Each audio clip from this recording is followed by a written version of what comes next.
హైదరాబాద్ గచ్చిబౌలి అంజయ్ నగర్లో భారీ క్రెయిన్తో కూల్చివేతలు కొనసాగుతున్నాయి. ఇప్పటికే కూలిన భవనం శిథిలాల తొలగింపుతో పాటు ప్రమాదకరంగా ఉన్న మరో హాస్టల్ భవనం కూల్చివేస్తున్నారు అధికారులు. బాహుబలి క్రెయిన్తో మణిదీప్ హాస్టల్ భవనం కూల్చివేస్తున్నారు హైడ్రా అధికారులు.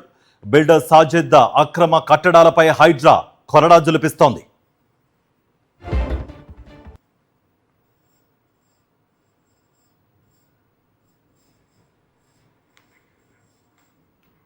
ఇదే అంశానికి సంబంధించి మరింత సమాచారం మా ప్రతినిధి సాయికిరణ్ అందిస్తారు.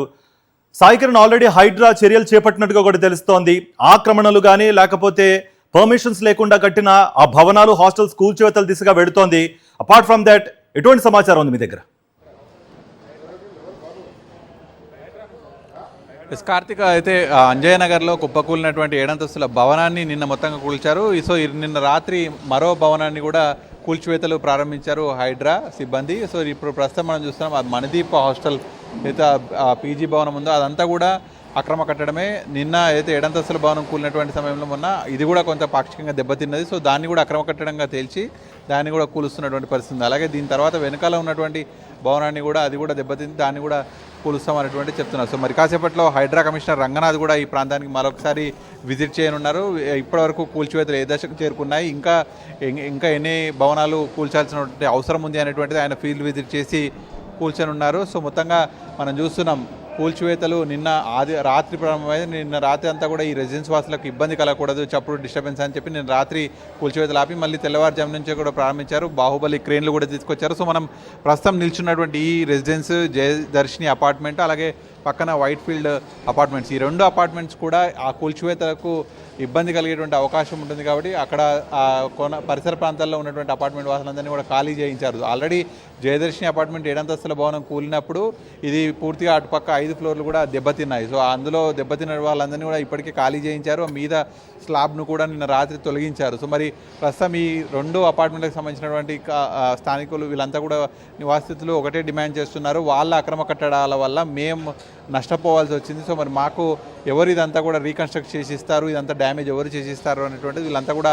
అడుగుతున్నారు. బేసిక్గా సుప్రీంకోర్టు, హైకోర్టు ఆర్డర్స్ కూడా ఉన్నాయి. ఎవరైనా అక్రమ కట్టడం నిర్మిస్తే దాన్ని కూల్చివేయడానికి కూడా ప్రభుత్వ ఖర్చులు కాకుండా ఎవరైతే అక్రమ కట్టడం కట్టుతారో వాళ్ళ నుంచే వసూలు చేయాలనేటువంటి హైకోర్టు తీర్పులు కూడా ఉన్నాయి. సో మరి గతంలో కూడా అక్రమ కట్టడాలు కూల్చినప్పుడు కావచ్చు, దాని పక్కన ఉన్నటువంటి వాళ్ళు ఇబ్బందులు పడ్డప్పుడు వారే రీకన్స్ట్రక్ట్ చేసినటువంటి పరిస్థితులు ఉన్నాయి. కాబట్టి ఈసారి ఈ జయదర్శిని అపార్ట్మెంట్కి సంబంధించినటువంటి డ్యామేజ్ను ఎవరు ఫుల్ఫిల్ చేస్తారనేటువంటి క్వశ్చన్ చేస్తున్నారు వీళ్ళంతా కూడా. సో ఇంకా ఇక్కడ అంజయ్ నగర్లో చాలా వరకు పీజీ హాస్టల్స్ ఈ విధంగానే అక్రమంగా కట్టేస్తుంటారు. చిన్న ఒక 10 ఫీట్స్ రోడ్ కూడా ఉండదు. అక్కడ భారీగా 7-8 అంతస్తుల బిల్డింగ్స్ కట్టేసి అక్కడ హాస్టల్స్ నిర్వహిస్తున్నారు. ఇట్లాంటివి దాదాపు ఇంకొక 50-60 వరకు కూడా ఉన్నాయి. ప్రస్తుతానికి అయితే ఒక 25 వరకు అక్రమ కట్టడాలు గుర్తించారు. ఎవరైతే సాజిద్ కట్టినటువంటిది కూలిందో ఆ తర్వాత వెనకాల కురేషి కట్టింది కూడా ప్రస్తుతం హైడ్రా సిబ్బంది కూలుస్తున్నారు. ఇట్లా దాదాపు ఇంకొక 25 కూడా కూల్చడానికి సిద్ధంగా ఉంది అనేటువంటి అయితే ప్రస్తుతానికి ఒక లిస్ట్ అవుట్ అయితే తయారు చేశారు. అటు సైబరాబాద్ మున్సిపాలిటీ కావచ్చు, ఇటు హైడ్రా ఇద్దరు కూడా సంయుక్తంగా ఈ అక్రమ కట్టడాలను గుర్తిస్తున్నారు. ప్రభుత్వం నుంచి పర్మిషన్ రాగానే వెంటనే వాళ్ళందరినీ ఖాళీ చేయించడం, వాటిని కూల్చేయడం ఇదంతా కూడా చేస్తారు. అయితే ఇప్పుడు కూల్చడం ఇదంతా కూడా ఒక పనిగా పెట్టుకోవడం కంటే ఇదంతా కట్టే ముందే అసలు పర్మిషన్లు కావచ్చు, టౌన్ ప్లానింగ్ సిబ్బంది ఎప్పటికప్పుడు ఫీల్డ్ విజిట్ చేసి వాటిని ఆపడం చేస్తే ఈ విధంగా పరిస్థితి ఉండేది కాదు అనేటువంటి స్థానికులంతా కూడా ఆగ్రహం వ్యక్తం చేస్తున్నారు.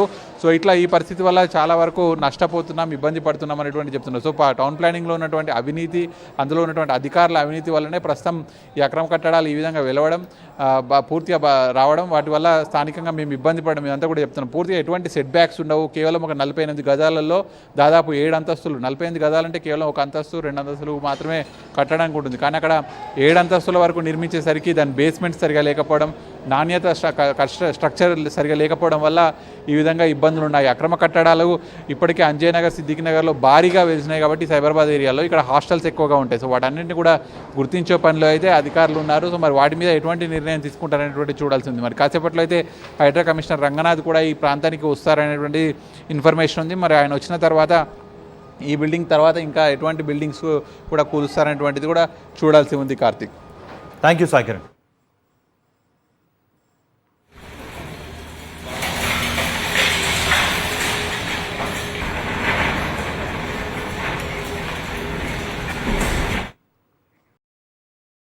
మరిన్ని అప్డేట్స్ కోసం ఛానల్ ను సబ్స్క్రైబ్ చేయండి. నోటిఫికేషన్స్ కోసం బెల్ ఐకాన్ పై క్లిక్ చేయండి.